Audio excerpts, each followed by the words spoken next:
create your own heaven or hell. One law everyone needs to know. In the grand system of life, there exists a supreme law that governs everything, referred to as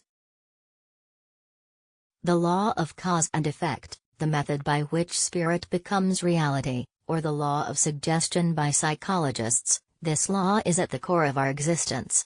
Every metaphysical teacher dedicates their time to interpreting and explaining truths related to this law. Our happiness and success are directly influenced by how obedient we are to this law, whether we realize it or not. It is a law that cannot be broken, and attempting to do so only leads to our own downfall. It is the law of sowing and reaping, of having things done according to our faith, and it reveals that our thoughts shape our reality. This law is the foundation of correspondences, the driving force behind creative mind, which allows us to create our own heaven or hell. It is the key to understanding both tragedy and comedy, the pathway to truth, and those who understand and use it wisely are truly free and masters of their destiny. By learning and applying the principles of this law, one can gain mastery over their fate and take control of their life and future. Everyone must live by this law, but only a few truly grasp its power and use it wisely. The fundamental principle of this law revolves around the idea of intelligence being omnipresent. It suggests that we exist within a vast sea of life, both seen and unseen, where this intelligent life not only surrounds us but also resides within us. It goes further to propose that this intelligent life is the very essence of everything, including our physical bodies. This concept is supported by various sources such as religious scriptures, scientific findings, and philosophical teachings. The existence of the visible universe, known as nature, implies the presence of an invisible universe, referred to as spirit or power. The intricate organization of the visible universe indicates the presence of a profound intelligence. Spirit, being the sole entity at the beginning, had to create a substance for itself, the universe, out of its own essence. As spirit is synonymous with intelligence, the substance it created must inherently possess intelligent qualities. All forms of life are believed to originate from spirit, and as per scientific consensus, life always stems from pre-existing life. Thus, we can trace back the life in nature to its source, often referred to as nature's God. Consequently, nature and the life within it are essentially one and the same, implying that we occupy a universe that is essentially alive. The universal intelligence is not only intelligent, but also incredibly creative. It is the force behind the creation of everything, shaping original substance and maintaining its form.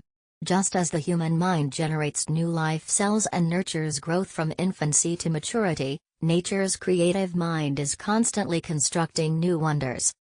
Universes are expanding, stars are igniting, and the earth is evolving with each passing day. Live forms are emerging and changing, flowers are blooming, and we are surrounded by a world that is constantly evolving into higher expressions of creative mind's boundless energy. This law highlights the fact that we live in a world where intelligence is always in the process of creation. This continuous renewal is where mankind finds hope and the ability to take action. It is the life force of the creative spirit, intelligence, or mind that emerges into form to experience its own vitality.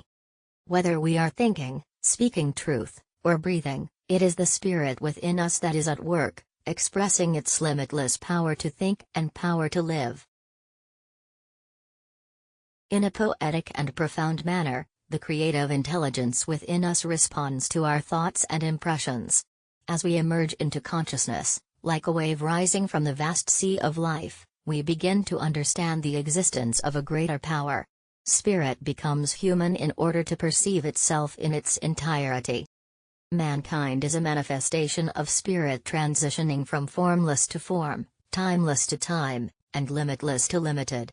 Despite these limitations, mankind retains the power to tap into the resources of the universal mind. It is emphasized that the universal creative mind is not in opposition to mankind's will, but rather works in harmony with our desires. This neutral and impersonal aspect of the creative mind is responsive to our thoughts, bringing into existence whatever we envision with sufficient clarity and intensity. By consciously shaping our thoughts and presenting them to the creative intelligence, we can manifest our desires into reality. This process of creative activity illustrates how the mind can bring forth our intentions into tangible form. The law not only acts in a systematic manner but also has a personal aspect to its activity. It tends to bring forth higher expressions of life, love, and wisdom in individual manifestations. It seeks to express its nature of life, love, and wisdom through us, as these are the motives behind creation. It serves as the source of our life, love, and wisdom, guiding us towards truth and teaching us all things. When we seek guidance and direction from it, the law not only creates according to our thoughts but also becomes the director of our thoughts and lives.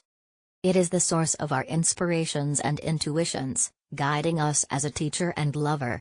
By harmonizing ourselves with this great life, love, and wisdom, we can experience a continuous flow of life-giving energy from within us. We are encouraged to believe in this spirit of life, as it brings forth springs of living water from within us, showing that we live in a universe of intelligence where everything is alive and responsive to our thoughts. Peace.